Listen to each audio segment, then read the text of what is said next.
Booster les négociations sur le changement climatique, tel est l'enjeu de la 12e conférence internationale sur le climat qui s'est ouverte lundi à Berlin en Allemagne. À 100 jours de la COP27, la conférence des Nations Unies sur le climat à Sharm el-Sheikh, les autorités égyptiennes tirent la sonnette d'alarme. Il nous incombe en ces temps incertains d'agir rapidement pour faire en sorte que l'action climatique reste en tête de l'agenda international et que l'état actuel des choses ne serve pas de prétexte pour faire marche arrière ou revenir sur des engagements antérieurs, notamment ceux liés au soutien des pays en développement.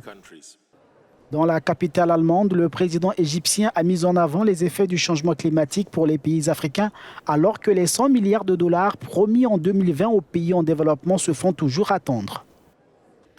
Notre continent est au cœur de ces défis climatiques et en est affecté plus que d'autres, compte tenu de la spécificité de sa situation, de sa capacité limitée à faire face aux crises et de la faiblesse des financements dont il dispose pour surmonter ces difficultés. Les récentes crises alimentaires et énergétiques ont exacerbé les défis auxquels les pays africains doivent faire face, sans compter la menace réelle que représente le changement climatique pour les pays du continent.